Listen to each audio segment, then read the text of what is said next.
आवाज येतोय का ते कळलं पाहिजे मला. You R live. प्रॉब्लेम असेल तर मी फोन करेल ना तुम्हाला. ओके ओके ओके चल.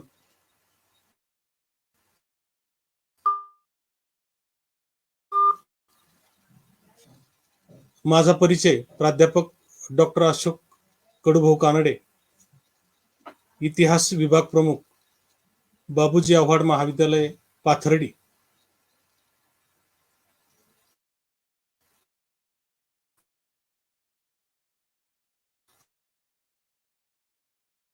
आज मी आपल्या समोर यांच्याकडून मध्ययुगीन भारतातील महान सम्राट बादशाह अकबर या विषयावर चर्चा करणार आहे. शिंदे सरांनी सांगितल्याप्रमाणे अकबराच्या जीवनावरील घडामोडींचा आढावा या व्याख्यानामध्ये घ्यावा, त्याप्रमाणे या ठिकाणी आपल्या समोर थोडक्यात मांडणी करण्याचा मी प्रयत्न करणार आहे. साधारणपणे मध्ययुगीन कालखंड म्हटलं की सुलतानशाहीच्या कालखंडापासून सुरुवात केली जाते आणि मग इसवी सन 712-13 मध्ये भारतावर स्वारी करणारा मोहम्मद बिन कासिम, त्यानंतर इसवी सन 727-28 मध्ये भारतावर दुसरी स्वारी करणारा मोहम्मद बिन जुनैद, आणि 1000 ते 1027 या कालखंडात 17 स्वाऱ्या करणारा मोहम्मद बिन गझनी, या परकीय शासकांनी भारतावर स्वारी करण्याचा जो उद्देश समोर ठेवला होता, प्रारंभी लूट मिळवणे, त्यानंतर आपल्या धर्माचा प्रसार करणे,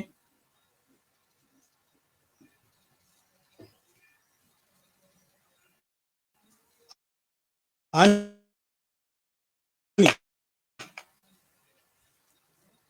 आपल्याला कुठे वर्चस्व मिळवता येतं की काय यासाठी प्रयत्न करणे, या दृष्टिकोनातून या परकीय शासकांनी भारतावर स्वाऱ्या केलेल्या होत्या. परंतु पहिल्या या 3 परकीय शासकांना फार मोठ्या प्रमाणामध्ये यश मिळवता आलं नाही किंवा त्यांना परत जावं लागलं. परंतु इसवी सन 1172 मध्ये भारतावर स्वारी करणारा परकीय शासक मोहम्मद घोरी याने 72 ते पुढचे 20 वर्ष अनेकदा स्वाऱ्या या ठिकाणी भारतावर केल्या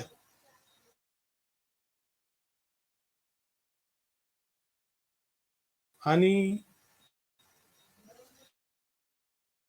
सत्ता स्थापन करण्याच्या दृष्टिकोनातून हालचाली केल्या. त्याचा गुलाम कुतुबुद्दीन ऐबक याने यांची स्थापना आणि ते परकीय शासक असं आपल्याला सांगतात. गुलाम घराणे 1206 ते 1290, त्यानंतर खिलजी घराणे 1296 ते 1320, खिलजी घराण्यानंतर तुगलक घराणे यांनी 1325 ते 1390 पर्यंत सुलतानशाही कालखंडात भारतावर त्या ठिकाणी राज्यकारभार केला. प्रामुख्याने त्यामध्ये मोहम्मद तुगलक, फिरोजशाह तुगलक यांची सत्ता भारतावर. त्यानंतर मधला जो कालखंड आहे तो अस्थिरतेचा होता, अस्थायी स्वरूपाचा होता, आणि मग पुढे खिजर खान सय्यद याने भारतात आपलं स्वतःचं अस्तित्व निर्माण केलं, सुलतानशाहीचं वर्चस्व पुन्हा एकदा निर्माण केलं, आणि मग साधारणपणे 1325 ते 51 पर्यंत, सॉरी 1425 ते 1451 पर्यंत सय्यद घराण्याची सत्ता त्या ठिकाणी भारतावर होती. पुढचा जो कालखंड आहे तो लोधी घराण्याचा आहे. या लोधी घराण्याच्या कालखंडामध्ये 1551 ते 1451 ते 1526 या कालखंडामध्ये सिकंदर लोधी, बहलोल लोधी आणि इब्राहिम लोधी या 3 शासकांनी राज्यकारभार केला होता. इब्राहिम लोधी हा लोधी घराण्यातला शेवटचा सुलतान होऊन गेला. त्याने त्या काळात भारतातील परिस्थिती अतिशय अस्थिर केली गेलेली होती. संपूर्ण देशामध्ये हाहाकार माजलेला होता आणि अर्थव्यवस्था डबघाईस आलेली होती. अशा वेळी या संधीचा फायदा घेऊन भारतावर बाबराकडून आक्रमण केलं गेलं आणि बाबर हा त्या ठिकाणी तैमुरलंगाचा वंशज होता.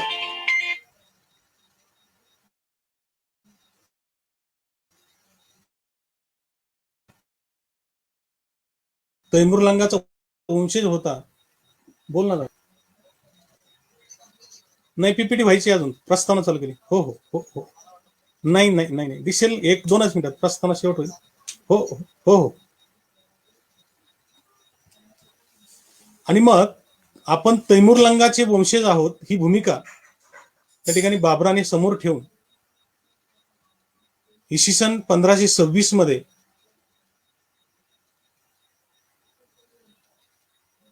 पानिपतच्या पहिल्या लढाईत इब्राहिम लोधीचा त्या ठिकाणी पराभव केला आणि हिंदुस्थानमध्ये सुलतानशाहीची सत्ता जाऊन मोगलांची सत्ता त्या ठिकाणी प्रस्थापित झाली. आणि मग 1526 ते 30 अशी 4 वर्ष बाबराने हिंदुस्थानवर राज्यकारभार केला. दुर्दैवाने बाबराचा त्या ठिकाणी पोलो हा खेळ खेळत असताना मृत्यू झाला आणि त्यानंतर त्याचा मुलगा हुमायून हा गादीवर आला. तसं पाहिलं तर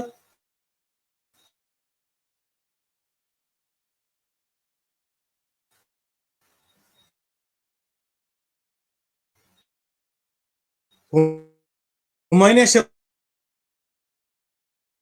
शब्दाचा अर्थ सुदैवी असं सांगितलं गेलेलं आहे ना. त्याला 1540च्या बिलग्रामच्या लढाईमध्ये शेरशाह सुरीकडून त्या ठिकाणी प्रभाव स्वीकारावा लागला आणि मोगलांचं हिंदुस्थान मधील साम्राज्य त्या ठिकाणी जवळजवळ 15 वर्ष, म्हणजे 1540 ते 1555 या कालखंडात शेरशाह आणि त्यांच्या जे उत्तराधिकारी आहेत त्यांच्याकडे होते. या ठिकाणी मांडत असताना मला सुरुवातीला असं वाटतं की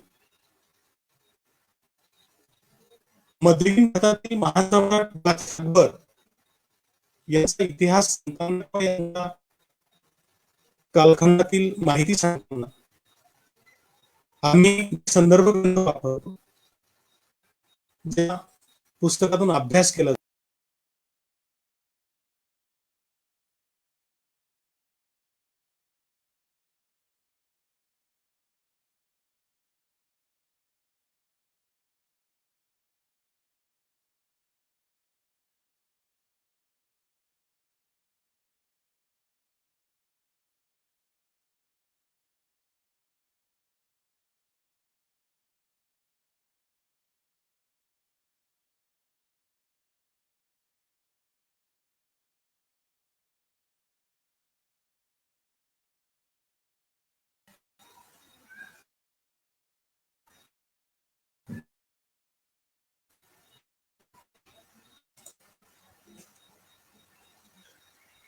या ठिकाणी त्यांना फोन करून विचार पीपीटी दिसते का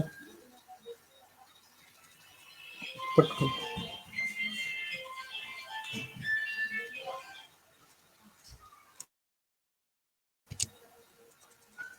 अकबराचा पूर्ववृत्तांत व बालपण सुरुवातीला मी मांडणार आहे. यामध्ये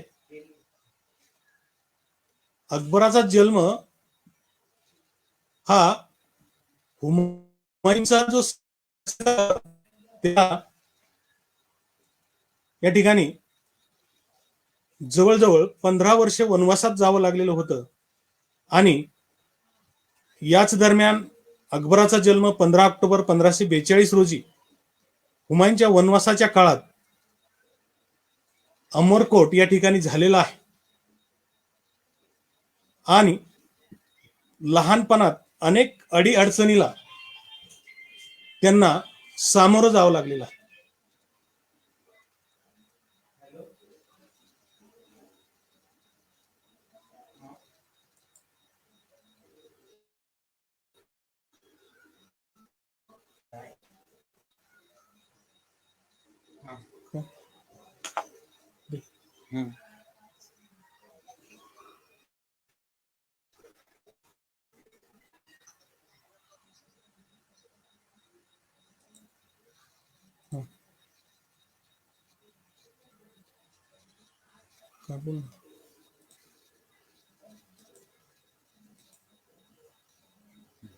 दिसते का विचार बोल ना. हॅलो, दिसते का आता?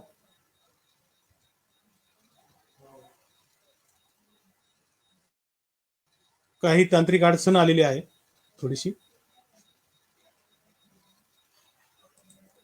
हा बोला ना. हा लाईव्ह मध्ये 12:27. हा ते दिसते ना पीपीटी. आता मग आता स्टार्ट करतोय मी. हॅलो, स्टार्ट करतोय. चल. अकबराचा पूर्ववृत्तांत व बालपण या ठिकाणी मी आपल्या समोर थोडक्यात मांडण्याचा प्रयत्न करत आहे. अकबराचा जन्म हा हुमायूनच्या वनवासामध्ये 15 वर्षाच्या कालखंडात हुमायूनला देश सोडून जावं लागल्यानंतर अनेक अडचणीला सामोरं जावं लागलं आणि त्या कालखंडामध्ये 15 ऑक्टोबर 1542 रोजी अमरकोट या ठिकाणी झालेलं आहे. त्याच्या आईचे नाव हमीदा बेगम होते आणि इसवी सन 1545 पर्यंत अकबराचे पालन पोषण मिर्झा अस्करी व बाबराची बहीण खानजादा बेगम यांनी केल्याचं आपल्याला सांगता येईल. यावेळी कामरान आणि हुमायून यांच्यामध्ये काबूल कंधार करता अटीतट्टीचा संघर्ष सुरू होता. त्यापैकी एका लढाईच्या प्रसंगी कामरानने 5 वर्षाच्या अकबराला किल्ल्याच्या तटावर उभे केले होते. हुमायूनच्या तोफाचा मारा बंद करण्यासाठी कामरानने ही योजना त्या ठिकाणी केलेली होती. परंतु त्यावेळी सुदैवाने अकबर हा सुरक्षितपणे हुमायूनच्या हाती लागला आणि तो पुढील कालखंडामध्ये आपल्याला आपल्या जीवनात वेगळ्या पद्धतीने उभा राहिल्याचं दिसून येत आहे. अकबराचे शिक्षण, उच्च शिक्षण उत्तम प्रकारे त्या ठिकाणी व्यवस्था हुमायूनकडून करण्यात आलेली होती. परंतु लिहिण्या वाचण्याकडे अकबराचं कधीच लक्ष नव्हतं. त्याने लहानपणापासून शिकार आणि लढाई या 2 गोष्टी त्याला आवडत होत्या आणि मग त्यामध्येच तो जास्त रमलेला होता. 1551 मध्ये अकबराला गझनीचा राज्यपाल म्हणून नेमण्यात आलं आणि 1554 मध्ये तो हुमायून बरोबर पुन्हा हिंदुस्थानात आला. त्यावेळी हुमायूनने दिल्लीला राज्य प्रस्थापित करण्यासाठी पुन्हा एकदा प्रयत्न चालू केलेला होता आणि मग अकबराला पंजाबचा राज्यपाल म्हणून नेमण्यात आला आणि त्याच्याबरोबर बैराम खानाला अकबराचा पालक म्हणून त्या ठिकाणी पंजाबमध्ये पाठवले होते. त्याचबरोबर सुरुवातीला अकबराला अनेक अडचणीला त्या ठिकाणी सामोरं जावं लागलं. त्या अडचणी सोडत असताना त्या ठिकाणी दुर्दैवाने हुमायूनचा मृत्यू होतो आणि हुमायूनचा मृत्यू झाल्यानंतर घाईघाईने त्या ठिकाणी भारतामध्ये अस्थिरता निर्माण होते. हुमायूनच्या मृत्यूच्या वेळी अकबर पंजाबात गुरदासपूर जिल्ह्यात कलनौर येथे होता आणि त्याच वेळी बैराम खानास हुमायूनच्या मृत्यूची बातमी कळते आणि त्यावेळेस लगेचच 14 वर्षाच्या अकबराला घाई गडबडीमध्ये 14 फेब्रुवारी 1556 मध्ये अकबराचा राज्याभिषेक त्या ठिकाणी उरकून घेण्यात येतो. राज्य रोहणाप्रसंगी भारतातील राजकीय परिस्थिती ही अतिशय अस्थिरतेची खालवलेली दिसून येते. जरी अकबर बादशाह झाला असला तरी त्याला अनेक अडीअडचणीला सामोरं जावं लागतं. त्याच्याजवळ पुरेसे द्रव्य नसतं, सुसंघटित सैन्य नसतं, अनेक गोष्टीचा अभाव असतो. देशामध्ये सर्वत्र त्यावेळी अराजकता माजलेली असते. एवढंच नाही तर सिंध, मुलतान, काश्मीर, माळवा, गुजरात व बंगाल हे प्रांत त्यावेळी स्वतंत्र होतात. आणि मग अशा वेळी अकबराला सूरवंशी सुलतान मोहम्मद आदिल शाह चुनारगडला ज्यावेळेस तळ ठोकून बसतो, त्याचा सेनापती हेमू हा हुमायूनच्या मृत्यूनंतर दिल्ली आणि आग्रा त्या ठिकाणी जिंकून घेतो. दक्षिणेतील विजयनगर, विजापूर, गोळकोंडा आणि अहमदनगर ही राज्य त्यावेळी होती. परंतु त्यावेळी अतिशय संकट त्या ठिकाणी निर्माण झालेलं असतं आणि अशा वेळेस पानिपतची दुसरी लढाई त्या ठिकाणी हेमू आणि अकबर यांच्यामध्ये होते. या लढाईमध्ये आपल्याला असं सांगता येईल की अकबराचा कडवा प्रकार करणारा हेमू हा पदच्युत सूरवंशी सुलतान मोहम्मद आदिल शहाचा सेनापती असतो. हेमू उर्फ हेमचंद्र हा अतिशय धाडसी, साहसी आणि वेगवेगळ्या लढायांमध्ये तो त्या ठिकाणी आपलं कार्य त्या ठिकाणी दाखवत असतो आणि म्हणून स्वतःचे शौर्य, चातुर्य व साहसामुळे त्याला त्या ठिकाणी महत्वाची पदं मिळतात. दिल्लीपासून चुनारपर्यंत त्याने 24 लढाया त्या ठिकाणी केल्या. त्यापैकी 22 लढाया त्याने जिंकलेल्या होत्या आणि त्यामुळे त्याला प्रचंड आत्मविश्वास त्या ठिकाणी होता. आणि मग तो अतिशय महत्वाकांक्षी असल्यामुळे त्याला या ठिकाणी आपलं स्वतःचं वर्चस्व त्या ठिकाणी निर्माण करायचं असतं आणि म्हणून त्याची उत्कंठ इच्छा निर्माण त्याला झालेली असते. विक्रमादित्य ही पदवी धारण करून मोगलांना हिंदुस्थानातून पळून लावण्याच्या ईर्षेने त्याने हुमायूनच्या मृत्यूनंतर झपाट्याने त्या ठिकाणी मोगल सेनापतीवर हल्ले सुरू केलेले होते, सैनिकावर हल्ले सुरू केलेले होते. मोगलांचा राज्यपाल इस्कंदर खानाकडून त्याने आग्रा बळकवले. संभलचा अलीकुली खानाकडून त्याने त्याला ठाणे सोडून जायला सांगितले किंवा तो पळाला आणि मग अशा पद्धतीने दिल्ली आणि इतर काही भाग त्याने आपल्या ताब्यात घेऊन वर्चस्व निर्माण करण्याचा त्या ठिकाणी त्याने प्रयत्न केल्याचं आपल्याला सांगतात. अशा परिस्थितीमध्ये अतिशय वाईट परिस्थिती त्यावेळेस निर्माण झालेली होती आणि मग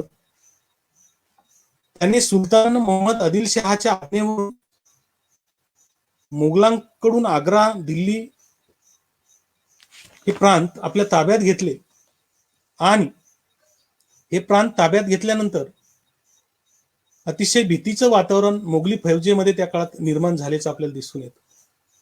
काहींनी तर अकबरास पुढे जाण्याऐवजी पुन्हा काबूलकडे जावं असा सल्ला दिला, परंतु अकबर आणि बैराम खान या दोघांमुळे हा विचार मागे पडला आणि पळकुट्या सरदारांच्या मागे आपण जाणार नाही, कोणताही परिणाम आपल्या मनावर होणार नाही, अशा पद्धतीने बैराम खानाने त्या ठिकाणी निश्चय केला आणि त्या ठिकाणी पुन्हा एकदा पानिपतकडे आगेकूच करण्यात आली. पानिपतच्या दुसऱ्या लढाईची जी कारणे आहेत ती म्हणजे या लढाईमध्ये ही लढाई होण्यापाठीमागे सत्ता संघर्ष त्या ठिकाणी होता आणि सत्ता संघर्ष असतानाच काही अशा घटना घडून गेलेल्या होत्या की त्यामुळे हेमूला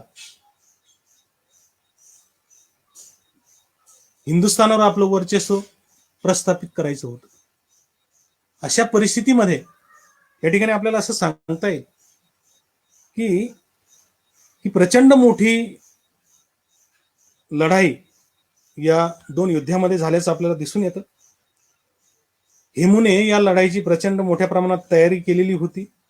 बैराम खानच्या नेतृत्वाखाली अकबराच्या सैन्याची व्यूहरचना करण्यात आलेली होती. हेमूजवळ 1,00,000च्या वर सैन्य होतं, तर अकबराजवळ 20,000च्या आसपास सैन्य होतं. हेमूचाच विजय होईल अशी परिस्थिती होती, परंतु लढाईच्या ऐन धुमश्चक्रीत मध्ये एक बाण चुकून अंबारीत बसलेल्या हेमूच्या डोळ्याला लागला. तो बेशुद्ध होऊन खाली पडला. हेमू मृत्यू पावला असावा असे त्यांच्या अनुयायांना वाटले आणि हेमूचे सैन्य सैरावैरा पळू लागले आणि अशा पद्धतीने पानिपतच्या या लढाईमध्ये अकबराचा प्रचंड विजय झाला. या लढाईचा परिणाम म्हणजे पानिपतची ही दुसरी निर्णायक लढाई ठरली. हेमूची सत्ता कोलमडली आणि पुन्हा एकदा 1556 मध्ये अकबराकडून दिल्ली ताब्यात घेण्यात आली आणि अकबराने आपलं वर्चस्व त्या ठिकाणी दिल्लीवर प्राप्त केलं. 6 नोव्हेंबर इसवी सन 1556 रोजी अकबराने अतिशय थाटामाटात दिल्लीत प्रवेश केल्याचं आपल्याला सांगता येईल.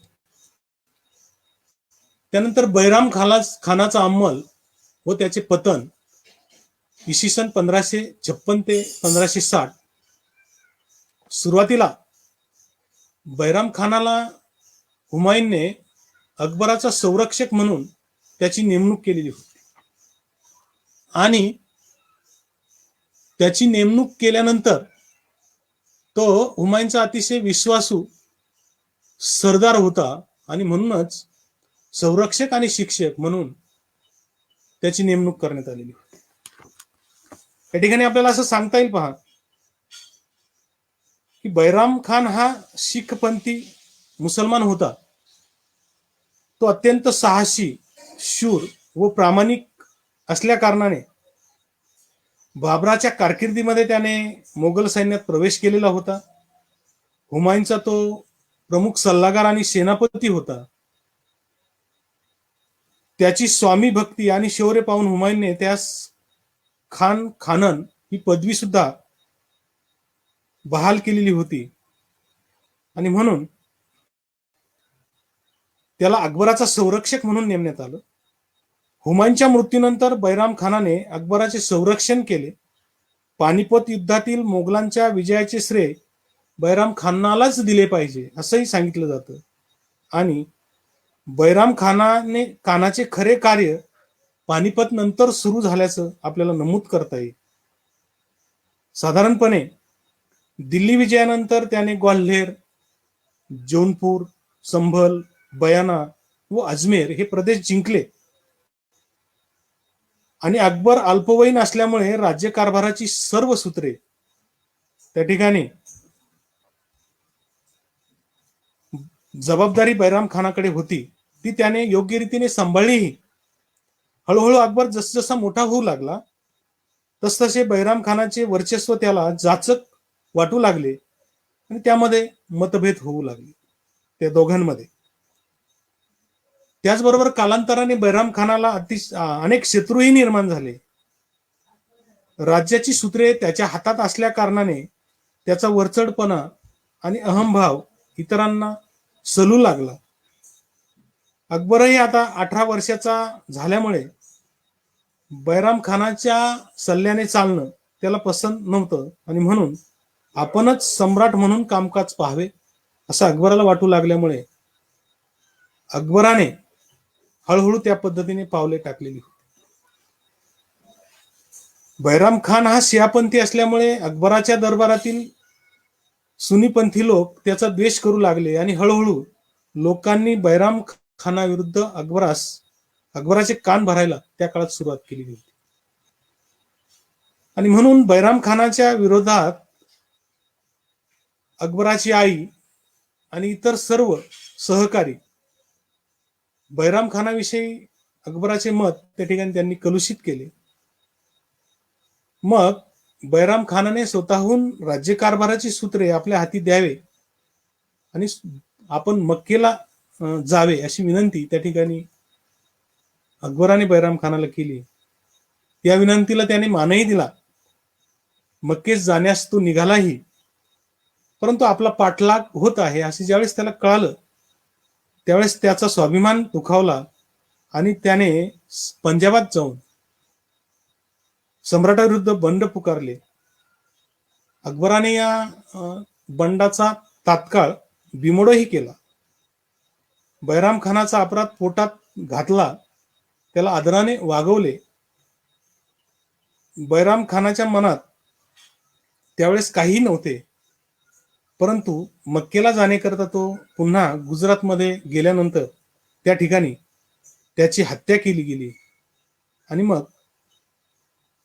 बैराम खानाने केलेलं कार्य, त्याची अभूतपूर्व कामगिरी या सगळ्या गोष्टी लक्षात घेऊन त्याच्या कुटुंबास त्या ठिकाणी अकबराने आश्रय दिल्याचं या नमूद केलं जातं. बैराम खानाचा मुलगा पुढे प्रसिद्ध हिंदी कवी व शूर सेनापती म्हणून प्रसिद्धीस आला. अशा पद्धतीने बैराम खानाविषयी आपल्याला या ठिकाणी माहिती सांगता येईल. पुढे अकबराचा साम्राज्य विस्तार. अकबराला सुरुवातीला आलेल्या अडचणी, त्याने त्यावर केलेली मात, परंतु स्वतः बैराम खानाच्या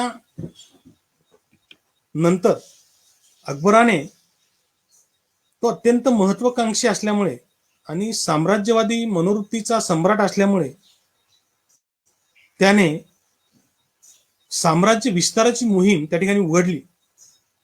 आणि इसवी सन 1561 मध्ये माळव्यात शुजात खानचा मुलगा बाज बहादूर हा राज्य करीत होता. रूपमती नावाच्या स्वरूप सुंदर पत्नीवरील प्रेमामुळे त्याचे राज्य कारभाराकडे दुर्लक्ष होते आणि म्हणून 1561 मध्ये आदम खानाने सारंगपूरच्या लढाईत बाज बहादूरचा पराभव केला आणि 1561 मध्ये माळवा अकबराच्या ताब्यात आली. 1562 मध्ये अकबराने आमेरशी मैत्री केली. एवढंच नाही तर पुढे राणी दुर्गावतीचा गोंडवना प्रदेश आपल्या ताब्यात मिळवला खरं तर हा प्रदेश किंवा या राज्याकडून अकबरास कोणत्याही प्रकारचा त्रास नव्हताही, तरी साम्राज्य वाढीच्या लोभाने त्याने त्या ठिकाणी वर्चस्व निर्माण केल्याचं आपल्याला सांगता येईल. पुढे इसवी सन 1567 ते 69 या काळात चित्तोडला वेढा दिला गेला. संपूर्ण राजस्थानवर आपले प्रभुत्व प्रस्थापित करण्याची अकबराची इच्छा होती. मेवाडचा राजा उदय सिंहास भारमल्लाप्रमाणे मोगलांशी वैवाहिक संबंध जोडणे पसंत नव्हते, परंतु त्याशिवाय त्याने सम्राटाच्या अनेक हित शत्रूंचा, म्हणजेच उदाहरण द्यायचं ठरलं तर माळव्याचा पराभूत सुलतान बाज बहादूर यास आश्रय देण्याचा अक्षम गुन्हा त्या ठिकाणी केलेला होता. आणि म्हणून उदयसिंहाचा नक्षा उतरवण्याकरता अकबराने 13 ऑक्टोबर इसवी सन 1567 रोजी चित्तोडच्या किल्ल्याला वेढा दिला. मोगल सैन्याने तोफाचा मारा आणि सुरुंग लावून किल्ल्याच्या तटांना मोठमोठी खिंडारी पाडली आणि त्या ठिकाणी या वेढ्यामध्ये प्रचंड मोठ्या प्रमाणात नुकसान केलं गेलं. जीवावर उदार होऊन फत्ताच्या नेतृत्वात मोगल सैन्यावर तिथे अनेक शूरवीर तुटून पडले, परंतु युद्धात त्यांचा पूर्ण संहार झाला. किल्ला त्या ठिकाणी हाती येताच आसफ खानाला मेवाडचा राज्यपाल त्या ठिकाणी अकबराने नेमले. पुढे गुजरातमध्ये इसवी सन 1572 ते 73 या कालखंडामध्ये मुझफ्फर खान द्वितीय हा अयोग्य व दुर्बल राजा तेथे राज्य करीत होता. आणि मग गुजरातच्या वैभव आणि समृद्धीने आकर्षित होऊन 1572 मध्ये अकबराने गुजरातवर स्वारी केली. काही कालखंडातच गुजरात त्याच्या ताब्यात आला. तेथे मिर्झा अजीज याला राज्यपाल नेमून अकबर आग्र्याला पुन्हा परत आला. अकबराची पाठ वळताच गुजरातेत पुन्हा बंडाळी सुरू झाली. बंडाचा मोड करण्याकरता 1573 मध्ये अकबराने स्वतः गुजरातेत जाऊन बंडखोरांचे पारिपत्य केले आणि गुजरात प्रांत साम्राज्यात जोडला. या विजयाची स्मृती चिरस्थायी करण्यासाठी अकबराने फतेपूर सिक्री येथे बुलंद दरवाजा या नावाने एक भव्य प्रवेशद्वार निर्माण केल्याचं आपल्याला सांगतात. त्यानंतर 1574 ते 76 या कालखंडामध्ये अकबराने बंगाल आणि बिहार पुन्हा जिंकला. येथील राज्यपाल सुलेमान करारानी याने अकबराचे स्वामित्व मान्य केले आणि त्याच्या मृत्यूनंतर गादीवर येणाऱ्या दाऊद खानाने अकबराची सत्ता अमान्य केली. हे पाहून अकबराने बिहार प्रांतातून दाऊद खानास हुसकावून लावले आणि इसवी सन 1576 मध्ये राजमहालाजवळ आलेल्या युद्धात दाऊद खान मारला जाऊन त्याच्या अंकित असलेले बंगाल बिहारचे प्रांत अकबराने मोगल साम्राज्यात समाविष्ट केले. साम्राज्य विस्तार करत असताना अकबराच्या राज्यकारभारात साम्राज्य विस्तारात हल्दी घाटची लढाई अतिशय महत्वाची मानली जाते. इसवी सन 1576 मध्ये मेवाडचा महाराणा उदयसिंग चित्तोडच्या पडावानंतर निराश झालेला नव्हता. त्याने अरवलीच्या डोंगराळ भागात उदयपूर या नावाचे शहर निर्माण करून त्या ठिकाणी स्वतंत्र राज्यकारभार सुरू केला होता. त्याच्या मृत्यूनंतर त्याचा मुलगा प्रतापसिंह हा 3 मार्च 1572 रोजी मेवाडचा सत्ताधीश झालेला होता आणि प्रताप सिंहाने पूर्वजांचे गेलेले राज्य व चित्तोडचा किल्ला पुन्हा जिंकण्याचा दृढ निश्चय केलेला होता. त्याने सैन्याची जमावजमाव करून मेवाडवरील मोगल अधिकाऱ्यावर हल्ले चढवण्यास त्या काळात सुरुवात केली. राणा प्रताप हा कट्टर हिंदू धर्माभिमानी होता.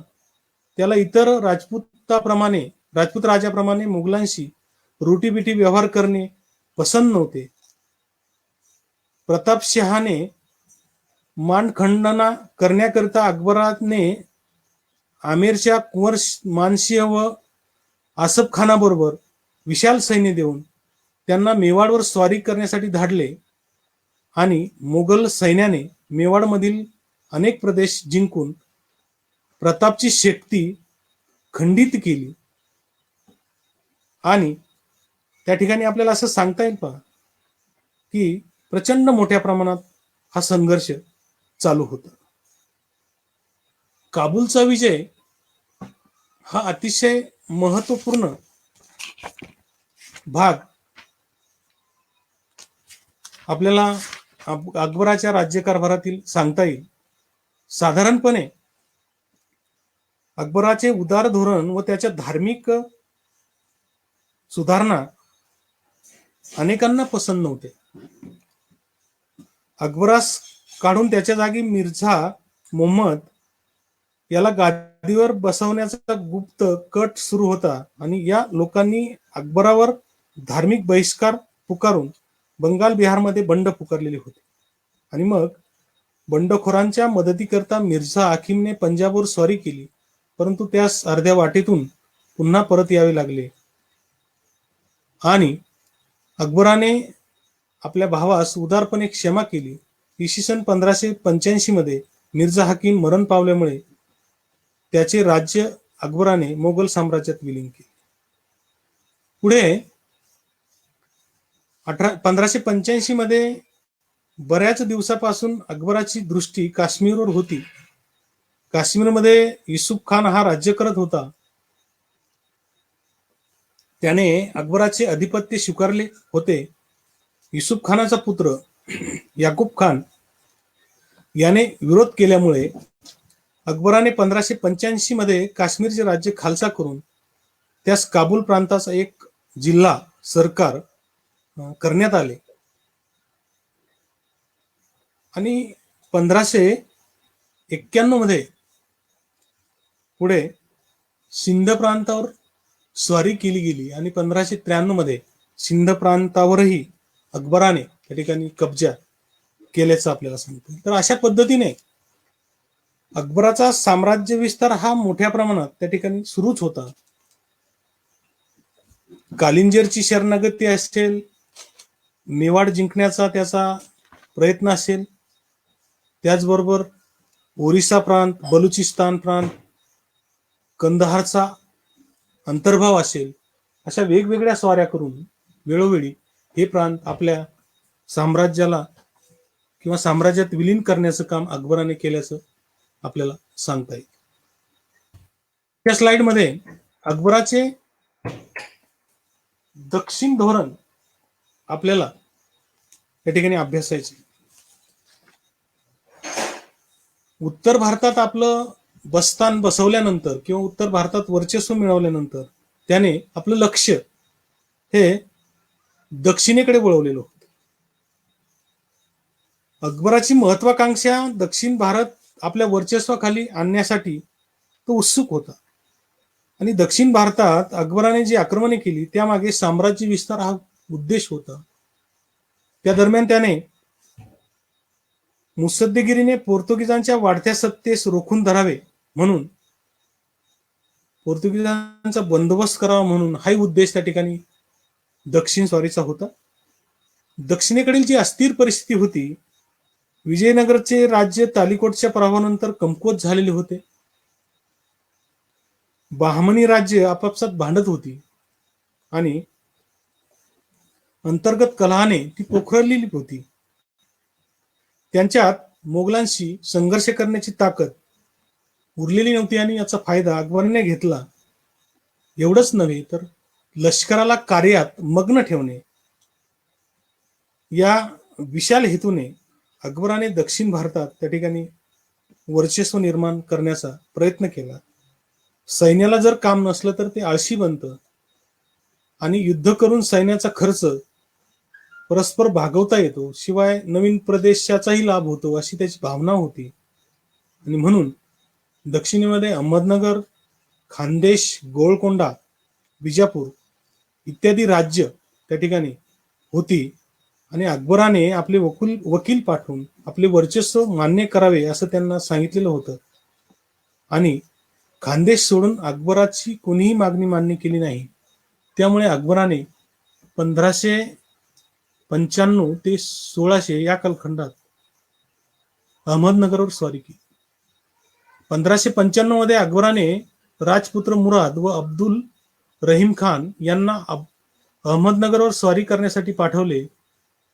त्यावेळी अहमदनगरला राजा सुलतान मुझफ्फर शाह हा अल्पवयीन असल्यामुळे राज्याचा कारभार त्याची आत्या चांद बीबी ही पाहत होती.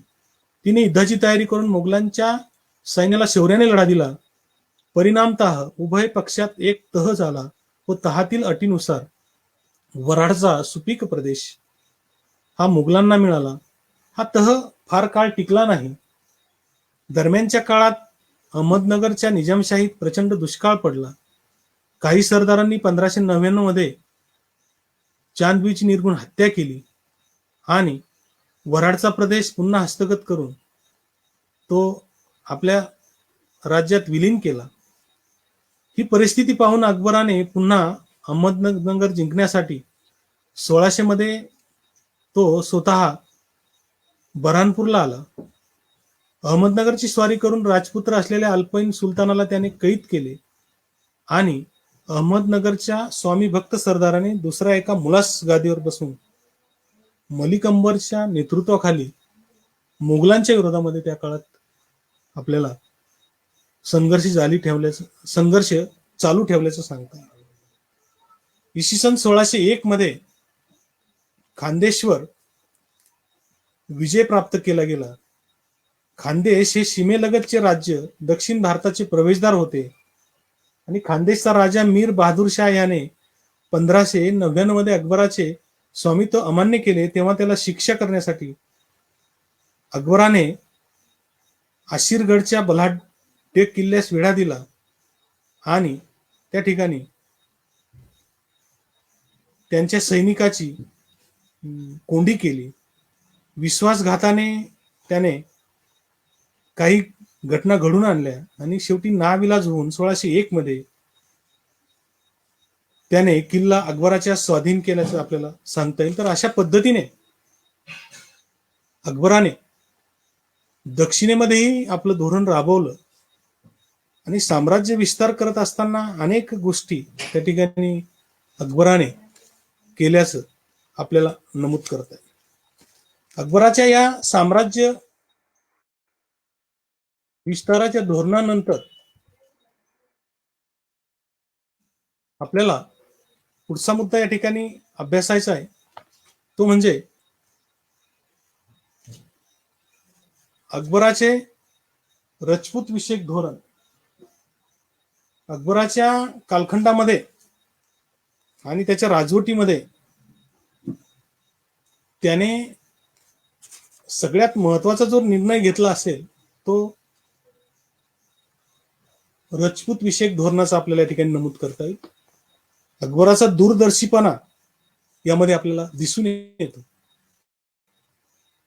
अकबराचे राजपूत विषयक धोरण ऐतिहासिक दृष्ट्या आपल्याला अतिशय महत्वाचे आणि न्यायनीतीवर आधारलेले असे सांगता येईल.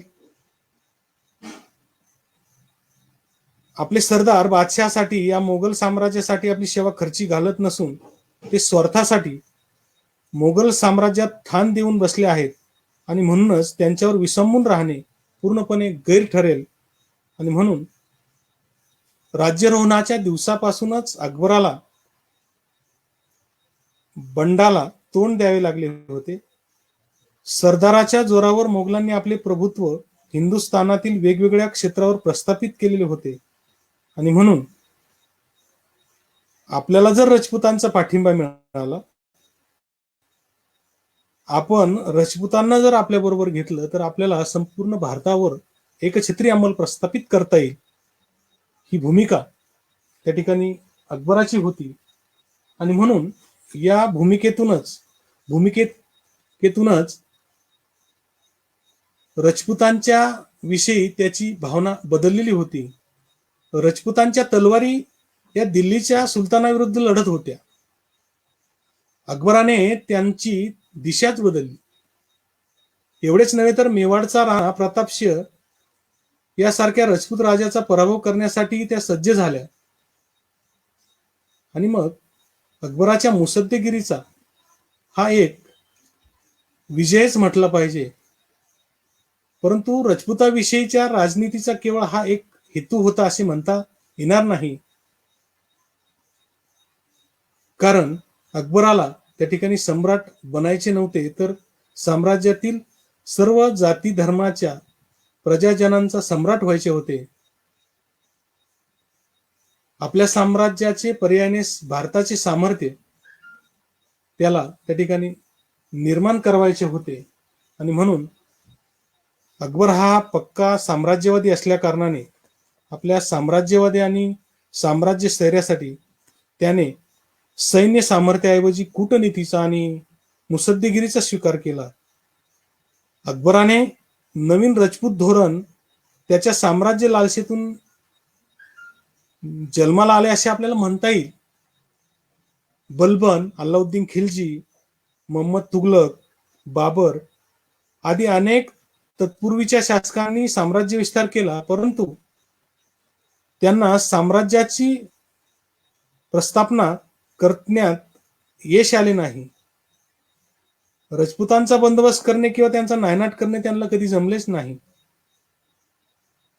सुन्नी मुसलमानाप्रमाणेच राजपूतही कडवे धर्माभिमानी होते आणि स्वातंत्र्य टिकवण्यासाठी पडेल तो मोबदला देण्याची त्यांची तयारी असे. या वृत्तीची अकबराला कल्पना आल्यानंतर त्यांच्यावर विजय प्राप्त करणे शक्य झाले, तरी त्यांच्यावर कायमची अधिसत्ता स्थापन करणे शक्य होणार नाही हे देखील तो जाणून होता. आणि म्हणून भारताच्या इतिहासामध्ये राजपुतांशी जुळते घेण्याचा त्याने प्रयत्न केला. राजपुतांच्या सहकार्याचे महत्व ओळखूनच अकबराने त्यांना राज्यकारभारात प्रतिष्ठेच्या जागा दिल्या, रक्षणाची हमी दिली. एवढेच नव्हे तर धार्मिक बाबतीत स्वातंत्र्य प्रदान केले. त्याच्या या उदार धोरणाला न जुमानता विरोध करणाऱ्या राजपुतांचे सैन्य शक्तीच्या जोरावर नायनाट करण्यास त्याने मागे पुढे पाहिले नाही हे देखील लक्षात घेणे आवश्यक आहे. आणि म्हणून श्रीराम शर्मा या इतिहासकाराने असं म्हटलंय, राजपुतांच्या बुद्धिमत्तापूर्ण व सक्रिय सहकार्याशिवाय राजकीय वा सामाजिक ऐक्य असलेले स्थायी मोगल साम्राज्य प्रस्थापित करणे शक्य होत नाही हे जाणणारा अकबर हा पहिलाच मुसलमान बादशाह होता. आणि म्हणून त्याने राजपुतांचा सहयोग मिळवण्यासाठी त्या ठिकाणी वैवाहिक संबंध प्रस्थापित केले. आणि राजकारणात वैवाहिक संबंधास विशेष महत्व आहे, कारण त्यामुळे दोन राजघराणी परस्परास जवळ येऊन त्या ठिकाणी वेगळं चांगलं कार्य होतं हे त्याला माहिती होतं. आणि म्हणून अकबराने आपल्या मुसद्देगिरीच्या जोरावर ते घडून आणलं. इसवी सन 1562 मध्ये त्याने त्या ठिकाणी राजपुतांशी वैवाहिक संबंध जोडले आणि हळूहळू राजपुतांबरोबर सलोख्याचे संबंध निर्माण करून त्या ठिकाणी अकबराने आपला राज्य विस्तार पुढे चालू केला. राजपुतांना राज्यामध्ये मानाचे पद उच्च पदावर नेमणे यासाठी त्याने मान्यता दिली. एवढंच नाही तर राजा बिहारी मल, त्याचा मुलगा भगवान दास आणि नातू मानसिंहाला अकबराने महत्वपूर्ण पदावर नियुक्त केले. या सर्वांनी अकबराच्या प्रशासनात सुधारणा घडवून आणण्यात मोठा वाटा उचलला होता. तोडरमलचे नाव त्या जमीन महसूल सुधारणामुळे तर अमर झाल्याचे आपल्याला सांगता येईल. याशिवाय अकबराने अनेक उच्च पदावर हिंदू सैनिकांची नेमणूक केल्याचे आपल्याला सांगता येईल. धार्मिक स्वातंत्र्यही त्याने त्या ठिकाणी बहाल केलं. शत्रूचा बिमोड करण्यासाठी उदाहरण घ्यायचं ठरलं तर अफगाण, उझबेक आणि मिर्झा यांचा बिमोड करण्यासाठी त्याने बेमालूमपणे रजपुतांचं सहकार्य घेतलं आणि रजपुतांचं सहकार्य घेऊन तो थांबला नाही, तर त्याने एक छत्री अंमल त्या ठिकाणी हिंदुस्थानमध्ये प्रस्थापित करण्याच्या दृष्टीने पावले टाकली, असे आपल्याला या ठिकाणी सांगते. एकंदरीतच अकबराचे राजपूत धोरण त्याच्या हिंदुस्थानातील सत्ता स्थापनेला आणि वर्चस्वाला अतिशय चांगल्या पद्धतीने उपयोगात आलं, असंही आपल्याला त्या ठिकाणी सांगता येईल. आमेरचा राजा भारमल याच्या मुलीशी म्हणजे जोधाबाईशी इसवी सन 1562 मध्ये त्याने लग्न संबंध प्रस्थापित केले. या विषयी डॉक्टर बेनी प्रसाद असे म्हणतात, या विवाहामुळे भारताच्या राजनीतीत नव्या युगाला प्रारंभ झाला. देशात सुयोग्य सम्राटाची परंपरा निर्माण झाली आणि मोगल सम्राटाच्या 4 पिढ्यांना मध्यकालीन भारताच्या सर्वोच्च सेनापती व राजनीतिज्ञाची सेवा प्राप्त झाली. आणि खऱ्या अर्थाने मोगल साम्राज्य, मोगल शक्ती व कूटनीती आणि राजपूत शौर्य व सेवा यांच्या सामंजस्याचा हा परिणाम होता, असंही या ठिकाणी नमूद केलेलं आहे. राजपुतांच्या मदतीने वरती आपण सांगितल्याप्रमाणे अफगाण, उझबेक, मिर्झा या शत्रूचा त्याने बिमोड केला आणि अनेक प्रदेश जिंकले, साम्राज्य विस्तार केला आणि अखिल भारतात एकछत्री साम्राज्य स्थापन करण्याची योजना अकबराने राजपूत धोरणातून साध्य केली, हेही आपल्याला या ठिकाणी नमूद करता येईल.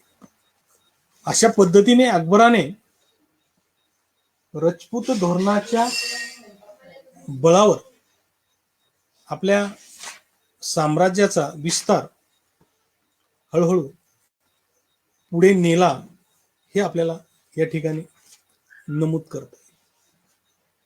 त्यानंतर पुढचा जो मुद्दा आहे तो अकबराचा नवरत्न दरबार आणि या नवरत्न दरबाराची माहिती सांगताना आपल्याला असं नमूद करता येईल की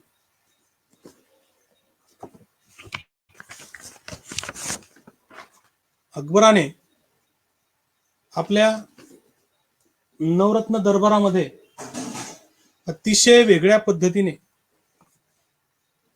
आणि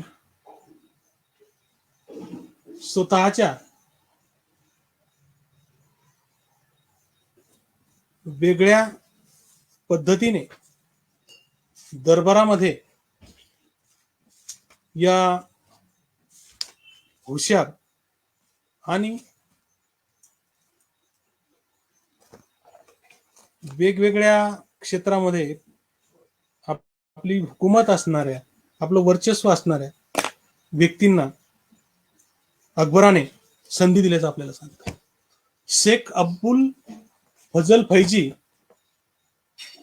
यांचे वडील शेख मुबारक हे प्रसिद्ध सुफी विचारवंत होते आणि अबुल फजल हा मोठा साहित्यिक व कवी होता. अकबराने त्यास राजकवीचा सन्मान दिला. त्याने लीलावती या संस्कृत ग्रंथाचे पर्शियन भाषेत भाषांतर केले. अबुल फजलच्या विचारांचा अकबरावर फार मोठा प्रभाव निर्माण झाल्यामुळे अकबराच्या धार्मिक धोरणात बदल झाल्याचं दिसून येतं. त्यानंतर शेख अबुल फजल हा अब्दुल फैजीचा भाऊ होता. त्याचा जन्म 1551 मध्ये झाला. तो श्रेष्ठ इतिहासकार होता. त्याने अकबरनामा आणि आईने अकबरी या ग्रंथाची रचना केली. अकबराचा पुत्र सलीम याने वीर सिंह बुंदेलाकडून अबुल फजलचा पुढच्या काळात खून घडून आणला होता, हे आपल्याला या ठिकाणी नमूद करता येईल. त्यानंतर अब्दुल रहीम खान ई खाना हा बैराम खान यांचा पुत्र असून तो कवी, अनुवादक आणि महान विजेता होता. याचे आणि जहांगीराचे कधीच जमले नाही. इसवी सन 1647 साली तो मरण पावला. त्यानंतर तानसेन याचे मूळ नाव तन्नू पांडे होते. पुढे तो इस्लाम धर्मी बनला. 1562 मध्ये अकबराच्या दरबारात तो आला. तो उत्तम संगीतकार होता. त्याने 10 पेक्षाही अधिक नवीन रागांचा शोध लावला. त्याचा मृत्यू 1589 साली आग्रा येथे झाल्याचं नमूद करता येईल. त्यानंतर राजा तोडरमल हा अयोध्या प्रांतात जन्मलेला. 1582 साली अकबराचा दिवाण झाला. त्यानेच अकबराच्या काळात जमीन महसूल व्यवस्थेची मोठ्या प्रमाणात सुधारणा केल्या आणि त्या काळात भरभराट येण्यासाठी त्याचं योगदान अतिशय महत्वपूर्ण मानलं गेलं. त्यानंतर बिरबलाचे मूळ नाव महेशदास असे होते. तो विनोदी होता. चतुर बिरबल म्हणून इतिहासात तो प्रसिद्ध आहे. कविराय ही पदवी त्यास प्राप्त झाली होती. तो दिने इलाही या धर्माचा एक सदस्य होता. वायव्य सरहद्द प्रांतातील युद्धास इसवी सन 1586 साली तो मारला गेला. त्यानंतर राजा मानसिंग हा महाराणा प्रतापचा एकनिष्ठ सेवक होता. तो अंबरच्या भारमलचा नातू होता. इसवी सन 1576 साली झालेल्या हळदीघाटच्या लढाईत यानेच महाराणा प्रतापचा पराभव केला होता. अकबराने त्यास मिर्झा ही पदवी दिली होती आणि दक्षिणेवरील स्वारीवर असताना इसवी सन 1614 साली मानसिंगचा मृत्यू झालेला आपल्याला सांगता येईल. त्यानंतर मुल्ला दोप्याजा हा बिरबलाचा चतुर आणि विनोदी सहकारी होता. तो मांसाहारी भोजन करत असे. त्याला कांदा फार आवडत असल्यामुळे दोप्याजी ही पदवी त्याला दिली गेलेली होती. आणि शेवटचा सहकारी अकबराचा तो म्हणजे हुक्काम हा सम्राट अकबराच्या मुतपाक खाण्याचा प्रमुख होता आणि हे सर्व विद्वान अकबराच्या दरबारामध्ये त्या ठिकाणी होते, हे आपल्याला नमूद करता येईल. आणि या सगळ्या नवरत्नामुळे अकबराचा दरबार हा वेगळ्या पद्धतीने पाहावयास आपल्याला मिळतो. त्यानंतर पुढे अकबराची राज्यव्यवस्था पाहत असताना आपल्याला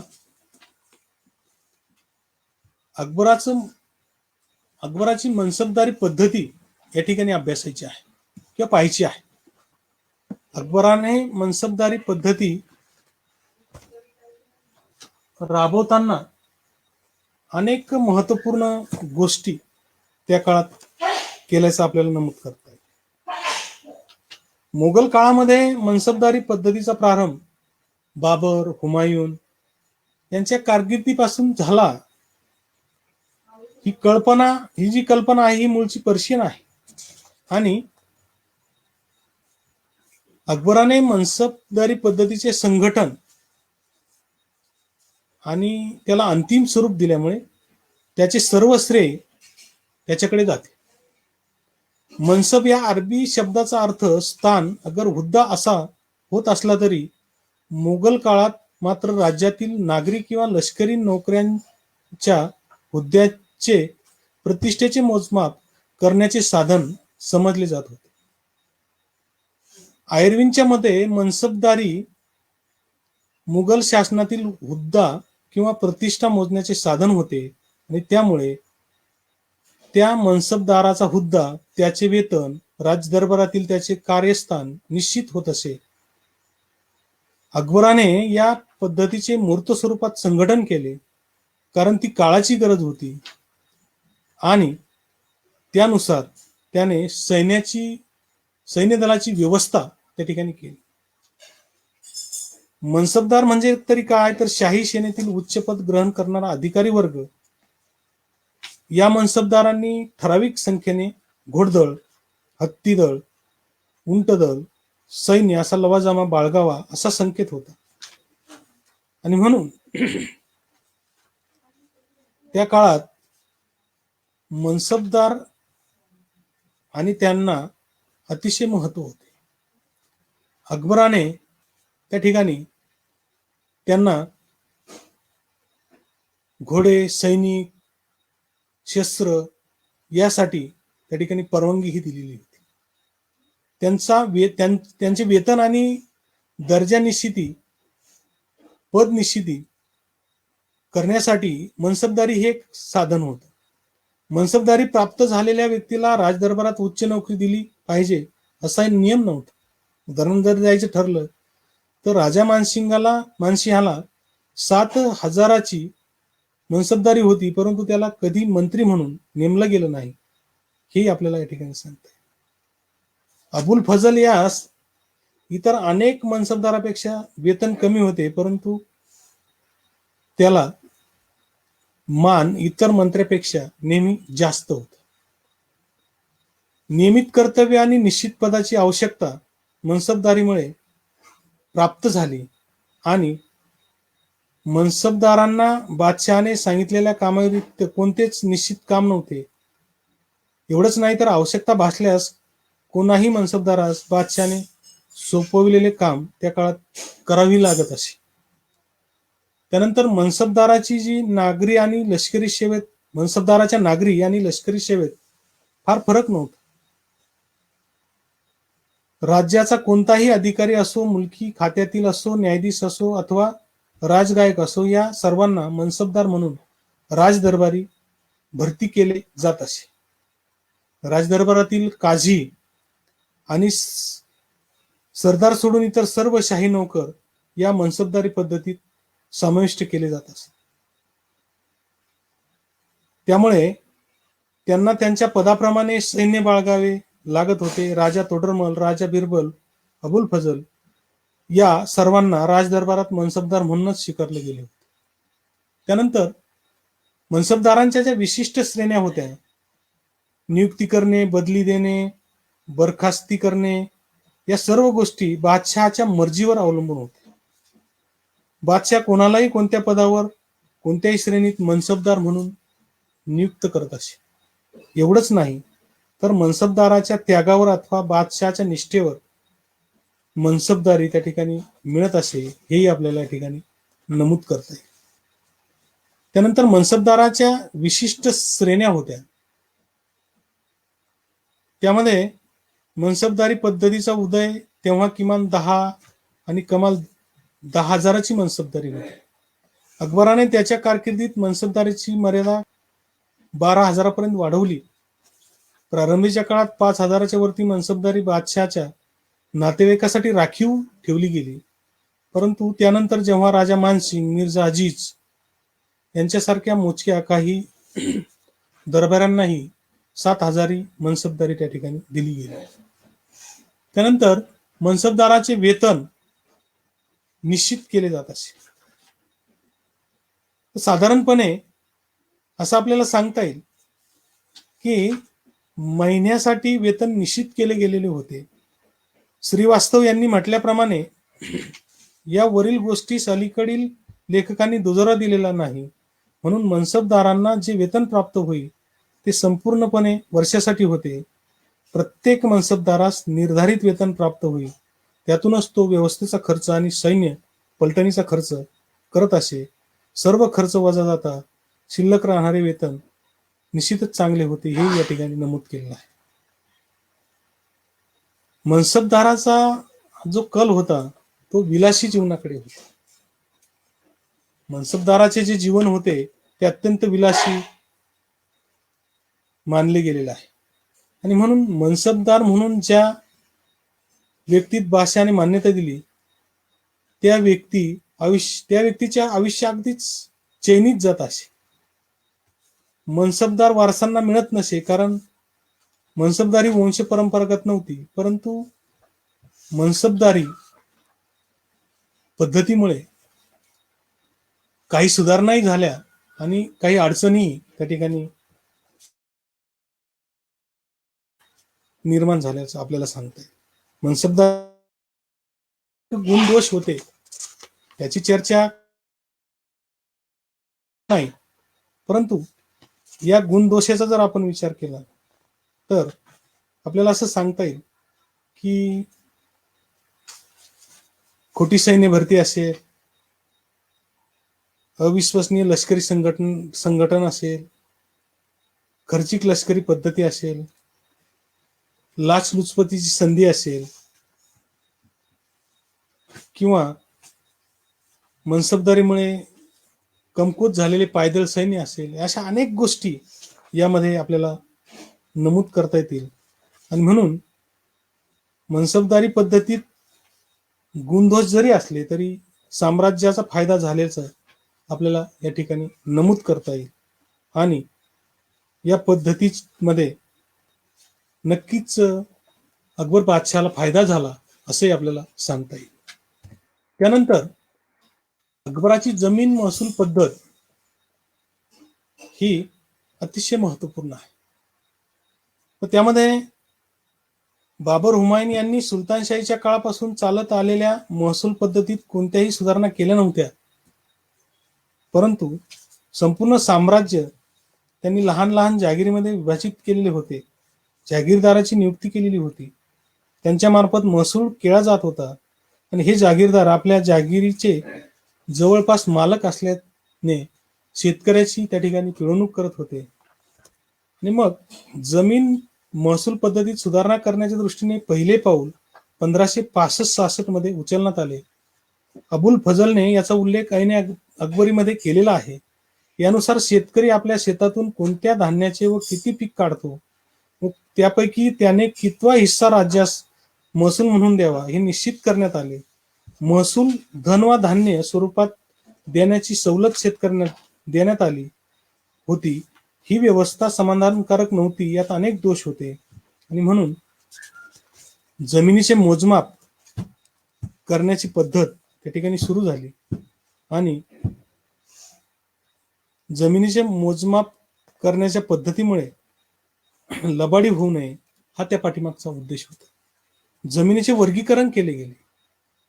मग जमीन कोणत्या प्रकारची आहे, तिची वर्गवारी, तिची सुपीकता लक्षात घेऊन सातत्याने लागवडीखाली आणली जाणारी आणि वेगळ्या पद्धतीची जमीन हे समोर आणलं गेलं.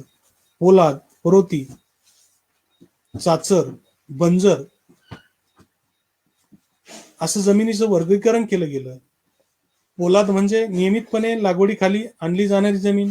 परोती म्हणजे पीक काढल्यानंतर पुढील पीक काढण्यासाठी 1-2 वर्षे पडीक ठेवली जाणारी जमीन. आणि चाचर म्हणजे 3-4 वर्षे पडीक ठेवल्यानंतर लागवडीखाली आणली जाणारी जमीन. किंवा बंजर म्हणजे 5 किंवा जास्त वर्षानंतर लागवडीखाली येणारी जमीन.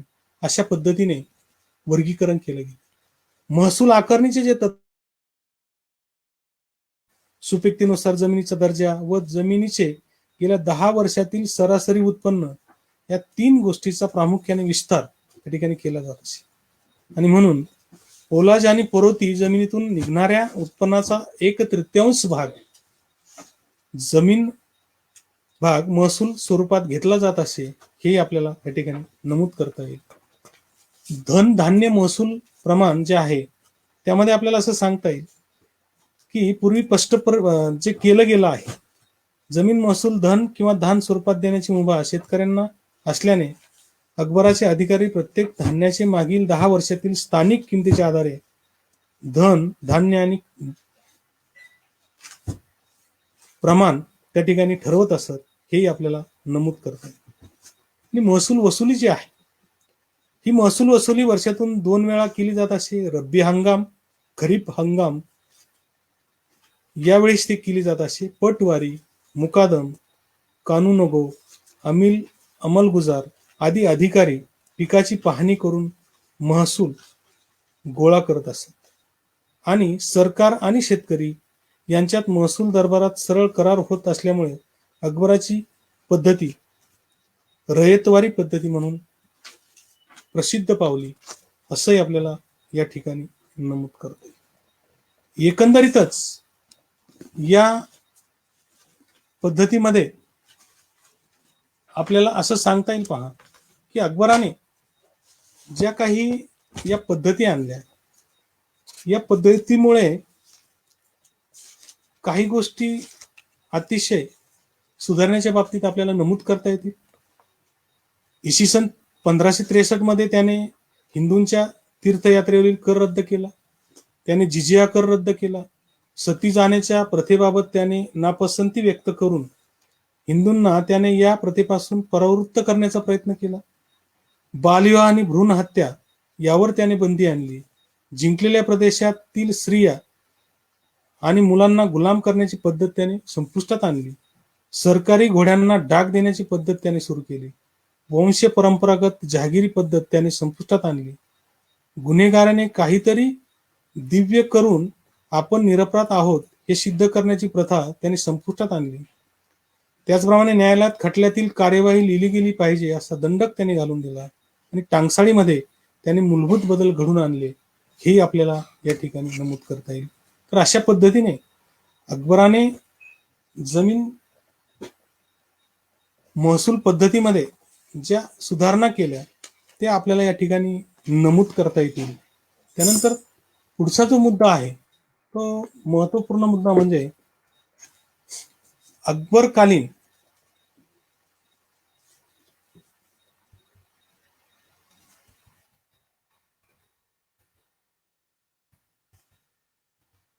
कला व स्थापत्य याविषयी आपल्याला या ठिकाणी चर्चा करायची आहे. तसे पाहिले तर सुलतानशाही कालखंडामध्ये गुलाम घराणे असेल, खिलजी घराणे असेल, त्यानंतर तुघलक घराणे असेल, सय्यद घराणे असेल, लोधी घराणे असेल, या प्रत्येक शासकाने काहीतरी कला स्थापत्य निर्माण करण्याचा प्रयत्न केल्याचं आपल्याला नमूद करता येईल.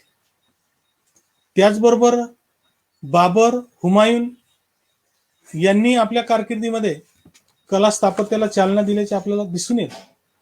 परंतु अकबराने त्याच्या कारकिर्दीत ज्या स्थापत्य कला स्थापत्य जे निर्माण केलं त्यामध्ये पहिला आहे हुमायून मकबरा.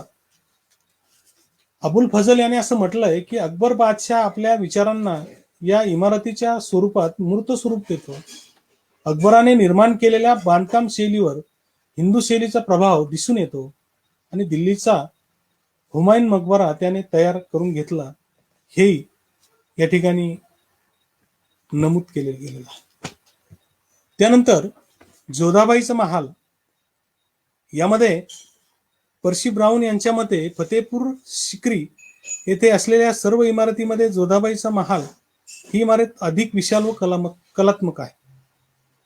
ही इमारत एक आयताकार भवन असून तिच्या भोवती 32 फूट उंचीची भिंत आहे. या महालाच्या शैलीवर हिंदू कलेचा स्पष्ट त्या ठिकाणी प्रभाव आपल्याला जाणतो. अकबराने पुढील स्थापत्य जे आहे अकबराचं ते म्हणजे दिवाण ए आम सिक्री, फतेपूर सिक्री येथे दिवाण ए आम नावाची एक वास्तू आहे आणि ही वास्तू एक आयताकार खोली असून या वास्तूच्या समोर लहान लाल दगडापासून बनवलेली वास्तू आहे. त्याला ढालदार सज्जे आहेत. त्याच्या जवळच दफ्तरखाना नावाची वास्तू आहे. त्यानंतर दिवाने खास ही एक दुसरी महत्वाची वास्तू आहे. ही वास्तू वर्गाकार असून ती 2 मजली भासते, परंतु ती वास्तवात 1 मजली आहे. या वास्तूमध्ये मध्यभागी एक सुंदर स्तंभ घडवलेला आहे आणि या स्तंभावर 36 जोडल्या गेलेल्या फुलांची एक शिल्पांकित ब्रॅकेट आहे. ही वास्तू मोठी कलात्मक आहे. या वास्तूमध्ये असलेला स्तंभ अतिशय महत्वपूर्ण आहे. त्यानंतर मरियन महाल ही इमारत जोधाबाईच्या महालाच्या जवळच आहे. अनेक इतिहासकाराच्या मते ही इमारत अकबराच्या ख्रिश्चन राणीचा महाल मानला जातो. या उलट श्रीवास्तव या इमारतीस मोगल सम्राट जहांगीरच्या आईचा महाल मानतात. या इमारतीला संगीत महाल या नावानेही ओळखतात. या इमारतीमध्ये आतील भागात युद्ध, शिकार व मिरवणूक इत्यादीचे सुंदर चित्रण केले गेलेले आहे. यामध्ये हिंदू देवदेवतांची आणि पर्यांचीही चित्रणे दिसून येतात. डॉक्टर श्रीवास्तव यांच्या मते हे चित्र अकबराच्या संरक्षणात विकसित झालेले मुघल चित्रकलेचे प्रारंभिक नमुने आहेत. त्यांच्या सभोवती अलंकृत स्तंभाचा बरामदा आहे. या इमारतीतील चित्रकामावरून सम्राट अकबराचे चित्रकलेवरील प्रेम आपल्याला दिसून येते. त्यानंतर इबादत खाना ही वास्तू त्या ठिकाणी अकबराच्या काळात बांधली गेलेली आहे. त्यानंतर बुलंद दरवाजा ही अतिशय महत्वपूर्ण वास्तू आहे. भारतातील सर्वात उंच प्रवेशद्वार हे मानले जाते आणि प्रभावशाली दरवाजा जामा मशिदीच्या दक्षिणेकडील भिंतीमध्ये बनवला गेला आहे. दक्षिण भारतात बंगाल व गुजरात वरील विजय मिळवल्यानंतर त्याच्या स्मृतिप्रित्यर्थ मुघल सम्राट अकबर याने जामा मशिदीचे दक्षिण प्रवेशद्वार नष्ट करून तेथे भव्य प्रवेशद्वार बांधले. हेच भव्य प्रवेशद्वार म्हणजे बुलंद दरवाजा होय.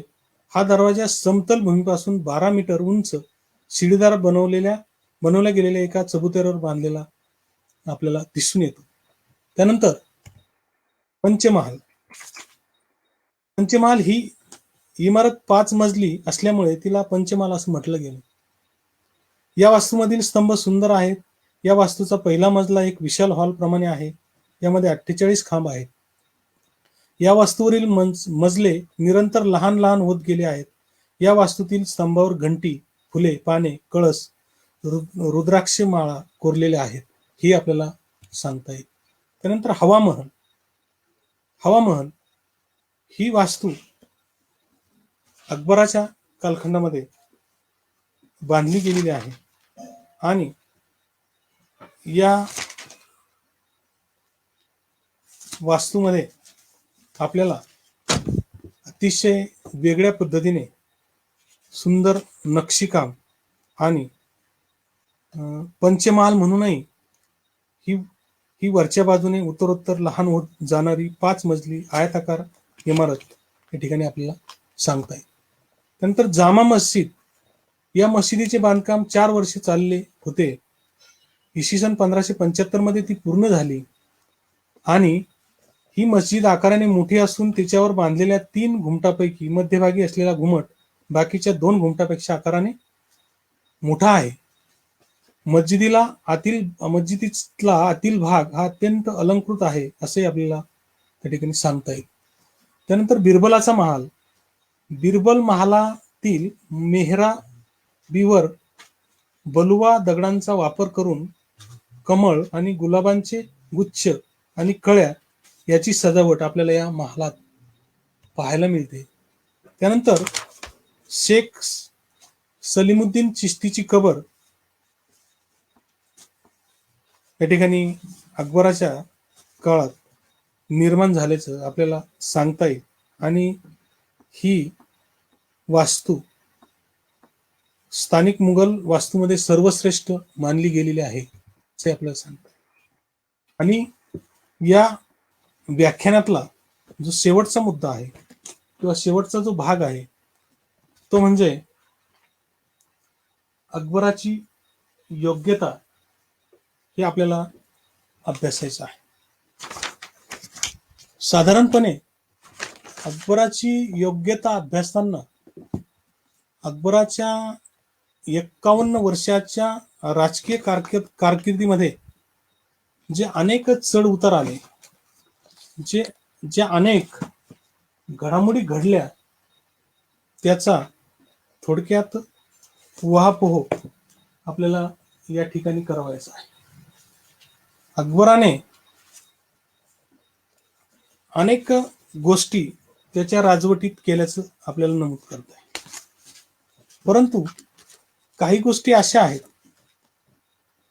त्या अनेक इतिहासकारांनी नमूद करून ठेवल्याचं आपल्याला या ठिकाणी सांगत आहे. अकबराच्या दरबारामध्ये अनेक विद्वान होते हे आपण पाहिलेलं आहे. अकबर हा उत्तम प्रशासक होता. तो शक्तिशाली राजा होता. त्याने निर्माण केलेली प्रशासन व्यवस्था त्याच्यानंतर 2 शतके टिकून राहिली. प्रशासन व्यवस्था चांगली असल्यामुळे साम्राज्य टिकण्यास मदत झाली. त्यासाठी उत्कृष्ट प्रशासन असणे हे आवश्यक असते आणि म्हणून अकबर हा कुशल प्रशासक होता असंही नमूद केलं गेलेलं आहे. लेनपूल यांच्या मते अकबर हा भारतातीलच नाही तर जगातील सर्वश्रेष्ठ शासकापैकी एक होता. तो मुघल साम्राज्याचा संघटनकर्ता होता. तो मुघल साम्राज्याच्या सुवर्णयुगाचा प्रतीक होता असंही नमूद केलं आहे. डॉक्टर श्रीवास्तव यांच्या मते अकबराची शासन निपुणता अद्वितीय होती. तो नवीन विचार आणि सिद्धांताचा कुशल द्रष्टा होता. मनसबदारी प्रथा आणि जमीन महसूल व्यवस्था ही अकबराच्या प्रशासनाची साक्ष देतात असंही नमूद केलं गेलेलं आहे. त्याचबरोबर अकबर हा शूर सैनिक आणि सेनापती होता. तो उत्तम तलवार बहादर व निशाणेबाज होता. एवढंच नव्हे तर अकबर सत्तेवर आला तेव्हा त्याचे राज्य फार लहान होते.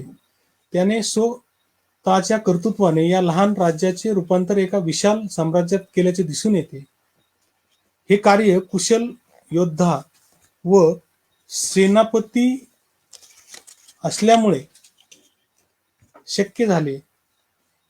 अकबराचे रणकौशल्य, युद्ध संचलन, युद्धक्रिया आणि अद्वितीय बुद्धी त्यासाठी कामी आली. तो एक वीर सैनिक, योग्य सेनापती आणि विजेता होता. त्याने निवडलेले आपल्या कारकिर्दीत सैन्याचे सेनापती योग्य होते म्हणून त्याला सतत विजय प्राप्त होत गेला. हेही आपल्याला या ठिकाणी नमूद करता येईल. आणि एकंदरीतच अकबराच्या बाबतीमध्ये अजून एक गोष्ट या ठिकाणी आपल्याला नमूद करता येईल की त्याने अनेक लढाया लढल्या. 32च्या वर त्याने लढाया लढल्या. त्यामध्ये तो विजयी झाला. सम्राटाने विजय मिळवण्यासाठी सतत तत्पर असले पाहिजे नसता शेजारी असलेले शासक त्याच्या विरुद्ध शस्त्र घेऊन उठतील अशी त्याची भावना होती. आणि म्हणून के एम मुन्शी यांनी असं म्हटलंय की तो एक महान विजेता होता. शत्रूबरोबर जसा कठोर व्यवहार करीत असे तसेच तो शत्रूला उदारतापूर्वकही क्षमा करीत असे असं त्यांनी नमूद करून ठेवलेलं आहे. त्याचबरोबर लोककल्याणकारी राजा म्हणून अकबराची चर्चा केली गेलेली आहे. अकबर हा मध्यकाळातील राजेशाहीनुसार अनियंत्रित राजेशाहीचा पुरस्कर्ता होता. त्यानुसार त्याने सत्तेचे केंद्रीकरण केले, परंतु सत्तेचा त्याने विलासी आणि चैनी जीवन जगण्यासाठी केला नाही. सत्तेचा वापर त्याच्या राजपदाचा आदर्श त्या ठिकाणी उच्च होता. तो स्वतः निरंकुश असूनही लोककल्याण करणे आणि लोककल्याण करणे हे आपले कर्तव्य तो मानत होता. अकबराला प्रचंड मोठ्या प्रमाणात सहकार्य मिळाल्याचं आपल्याला दिसून येतं. त्यानंतर पुढचा मुद्दा आहे तो म्हणजे न्यायिक प्रशासक. अकबर हा न्यायप्रिय राजा होता असं सांगितलं जातं. न्यायदानाचे कार्य चांगल्या पद्धतीने त्या ठिकाणी केलं जात होतं. डॉक्टर एल श्रीवास्तव त्याबद्दल म्हणतात, अकबराला प्रजेबद्दल फार प्रेम होते. तो सतत प्रजेच्या हिताकडे लक्ष देत होता. तो गुन्हेगाराला पूर्ण चौकशी केल्याशिवाय कधीच शिक्षा करत नसे. ही शिक्षा केवळ साम्राज्यातील शांती आणि शासन व्यवस्थेच्या हितासाठी देणे आवश्यक होती म्हणून शिक्षा दिली जात असे. अकबर प्रजेला न्याय मिळावा म्हणून गुन्हेगाराला कठोर शिक्षा त्या ठिकाणी करत असे. त्याचबरोबर विद्वानांचा तो आश्रयदाता होता. अकबराच्या दरबारात नवरत्नांचा त्या ठिकाणी बोलबाला होता हे आपण पाहिलंय.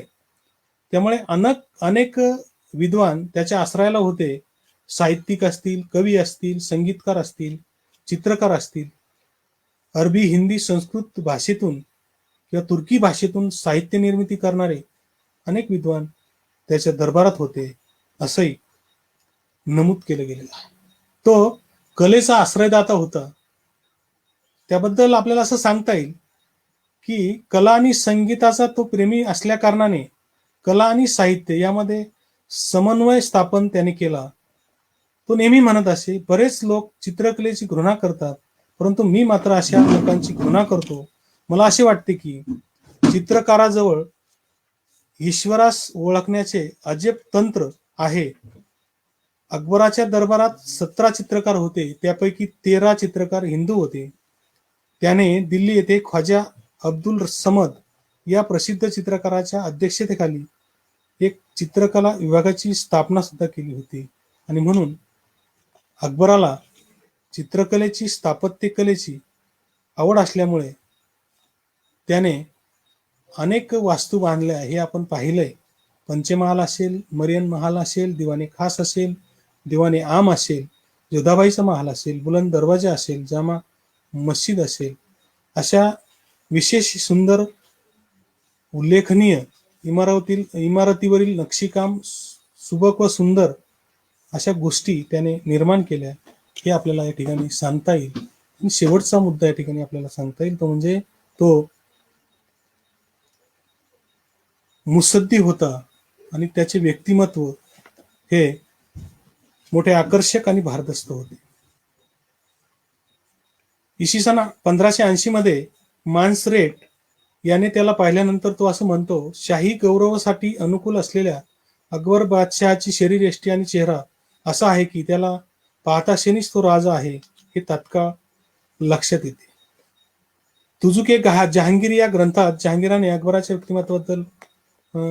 व्यक्तिमत्व आकर्षक आणि उदात्त होते असेही नमूद केलेले आहे. तो दयाळू होता हेही सांगितलेलं आहे. अकबर हा मुत्सद्दी राजा होता. आपल्या मुत्सद्दीगिरीच्या जोरावर त्याने लहान राज्याचे रूपांतर विशाल साम्राज्यात केले. तो दूरदृष्टी असलेला सम्राट होता. हिंदूंच्या सहकार्याशिवाय साम्राज्य विस्तार करणे कठीण आहे आणि ते टिकवणेही अवघड आहे याची त्याला जाणीव होती. त्यामुळेच त्याने मोठ्या मुत्सद्देगिरीने राजपुतांना आपल्याकडे खेचून घेतले. ज्या राजपुतांनी विरोध केला त्यांना पराभूत केले आणि त्याने हिंदूवरील अनेक कर रद्द करून त्या ठिकाणी त्यांना समानता देण्याचा प्रयत्न केल्याचं आपल्याला नमूद करता येईल. एकंदरीतच अकबराचे जे इतिहासातील स्थान आहे ते अतिशय महत्वपूर्ण आहे. व्ही. ए. स्मिथच्या मते अकबर हा जगातील श्रेष्ठ सम्राटापैकी एक होता. डॉक्टर ईश्वरी प्रसाद यांच्या मते अकबर हा भारतीय इतिहासकारातील नव्हे तर संपूर्ण जगातील एक महत्वपूर्ण शासक होता आणि त्याच्याबद्दल अबुल फजल याने असं म्हटलंय की तो सर्वप्रिय सम्राट होता. एवढंच नाही तर दुरेजिक असं म्हणतो, अकबर वास्तवात महान होताच, सम्राट होताच, कारण त्याला जाणीव होती की योग्य सम्राट तो असतो जो एकाच वेळी प्रजेची अधीनता, श्रद्धा आणि भक्ती प्राप्त करू शकतो, तसेच त्यांच्यात आपल्याबद्दल आदरयुक्त भीती उत्पन्न करू शकतो. तो मोठ्या लोकांशी कठोर, मध्यश्रेणीतील लोकांशी दयाळू आणि उच्च नीच तसेच शेजारी ख्रिश्चन, हिंदू आणि मुसलमान लोकांशी निपक्षपातीपणे न्यायाने तो वागत असे, असंही त्याच्याबद्दल म्हटलं गेलं आहे. एकंदरीतच आपल्याला असं म्हणता येईल की त्याच्याबद्दल एक राष्ट्रीयत्वाचा जनक तो ठरला असं पंडित जवाहरलाल नेहरू यांनी म्हटलेलं आहे. आणि ते असं म्हणतात की एका दृष्टीने अकबर हा भारतीय एक राष्ट्रीयत्वाचा जनक होऊन गेला असे म्हणता येईल.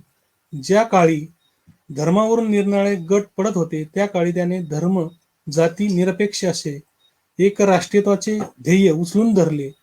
या प्रयत्नात त्यास संपूर्ण यश या ठिकाणी आले नाही हे खरे आहे, पण त्याने ही एवढी लांब मजल मारली हीच गोष्ट त्या काळात मानाने अचंबा करण्यासारखी वाटते, हेच आपल्याला या ठिकाणी नमूद करता येईल. एकंदरीतच या ठिकाणी आपल्याला असं सांगता येईल की अकबर बादशाह आणि त्याने 51 वर्षे केलेला राज्यकारभार हा अतिशय महत्वपूर्ण आहे. सगळ्यात चांगल्या गोष्टी त्याच्याबद्दल नाहीत, काही वेगवेगळ्या गोष्टी आहेत. राजपुत्र सलीम उर्फ जहांगीर याच्याशी त्याचे झालेले मतभेद, त्यांचा संघर्ष, त्यानंतर मनसबदारी पद्धती असेल, जमीनदारी पद्धती असेल, धार्मिक धोरण असेल, या बाबतीतही त्यांच्या राजकीय कारकीर्दीत झालेले अनेक संघर्ष आपल्याला पाहावयास मिळतील. हा जो विषय आहे हा विषय थोडासा व्हास्ट होता. नेमका कोणता मुद्दा घ्यावा आणि कोणता सोडावा हाही महत्वाचा प्रश्न माझ्यासमोर होता, परंतु संपूर्ण विषय जास्तीत जास्त आपल्यासमोर कसा मांडता येईल यासाठी मी प्रयत्न केला. आणि पुन्हा एकदा सांगतो की जी संदर्भ ग्रंथ आहेत या संदर्भ ग्रंथांच्या माध्यमातूनच जे टायटल दिलंय मध्ययुगीन भारतातील महान सम्राट बादशाह अकबर हे मी दिलेलं आहे. हेतू पुरस्पर किंवा कोणत्याही भावनेतून ते दिलं गेलेलं नाही. आपण सर्व इतिहासाचे प्राध्यापक ज्यावेळेस आपल्याला प्राचीन, मध्ययुगीन आणि आधुनिक इतिहास शिकवावा लागतो त्यावेळी आपल्याला सर्वच गोष्टी त्या ठिकाणी आपल्याला नमूद कराव्या लागतात विद्यार्थ्यासमोर, समाजासमोर. आणि जे दिलंय म्हणजे प्राचीन ग्रंथामध्ये, मध्ययुगीन ग्रंथामध्ये, आधुनिक ग्रंथामध्ये जे नमूद केलंय तेच आपल्याला समोर द्यावं लागतं. स्वतःचं त्यात वेगळं असं काही नसतं. आणि म्हणून हे जे टायटल दिलं गेलंय ते त्या संदर्भ ग्रंथाच्या अभ्यास करण्यावरून दिलं गेलं असंही मला या ठिकाणी नमूद करावं असं वाटतं. एकंदरीतच या अकॅडमीच्या माध्यमातून मला अकबराबद्दल आपल्याशी चर्चा करण्याची संधी मिळाली. संयोजकाने ही संधी मला प्राप्त करून दिली आणि 139वं व्याख्यान आपल्यासमोर मांडण्यास या ठिकाणी वेळ दिला, त्याबद्दल मी त्यांचे या ठिकाणी हार्दिक आभार व्यक्त करतो, धन्यवाद देतो. या कामी मला माझ्या महाविद्यालयाचे आदरणीय प्राचार्य डॉक्टर जी.पी. ढाकणे साहेब यांचं सहकार्य लाभलं. आमच्या संस्थेचे अध्यक्ष आदरणीय अभयजी आव्हाड साहेब यांचंही कायमच मोलाचं मार्गदर्शन आम्हाला असतं. आणि या अकॅडमीचे डॉक्टर शिंदे साहेब, त्यानंतर या लेक्चरसाठी आनंद काळे यांनी कालच महत्त्वपूर्ण माहिती त्या ठिकाणी मला दिली होती. आणि ज्यांनी ज्यांनी या ठिकाणी या व्याख्यानाचा लाभ घेतला त्या सर्वांचे मी या ठिकाणी आभार व्यक्त करतो. आणि काही चुकीचं जर बोललो गेलं असलं तर ते संदर्भ ग्रंथातील होतं, याच्यात माझ्या वैयक्तिक मत काही नाही. एवढं बोलून या ठिकाणी मी थांबतो.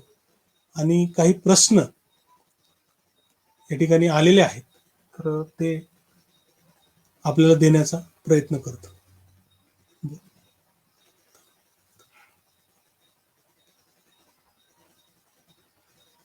संजय जोशींनी हे सर्व फतेपूर सिक्रीला आहे का असं विचारलंय. तर सर्वच गोष्टी फतेपूर सिक्रीला नसून काही इतर ठिकाणी आहे.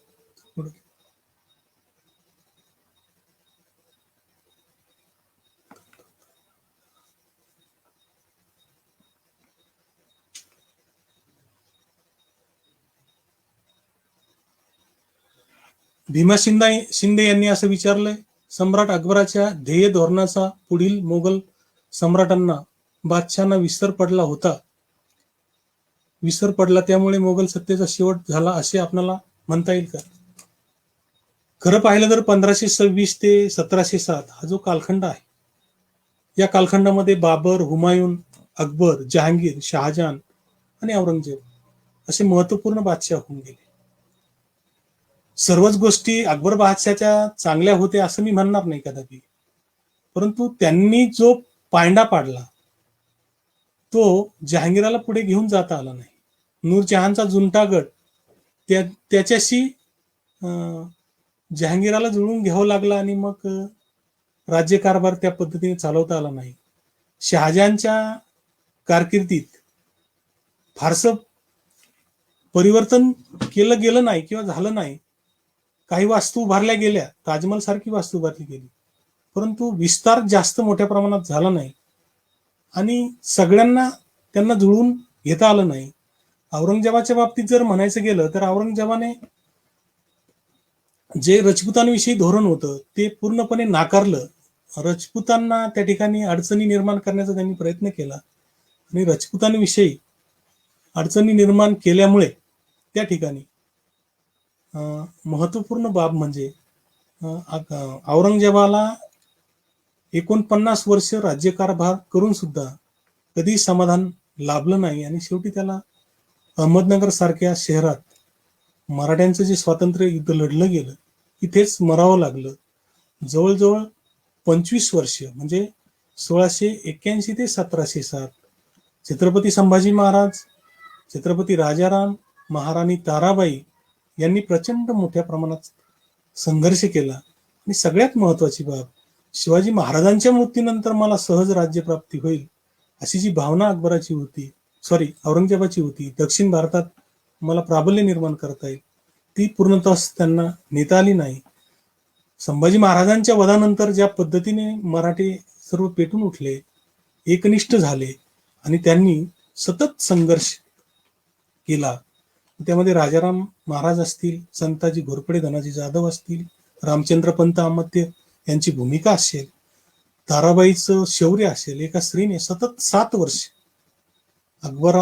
औरंगजेबासारख्या शत्रूला तोंड दिलं आणि संघर्ष केला, आपलं स्वराज्य टिकवलं. ही अतिशय महत्वपूर्ण बाब आपल्याला या ठिकाणी नमूद करता येईल.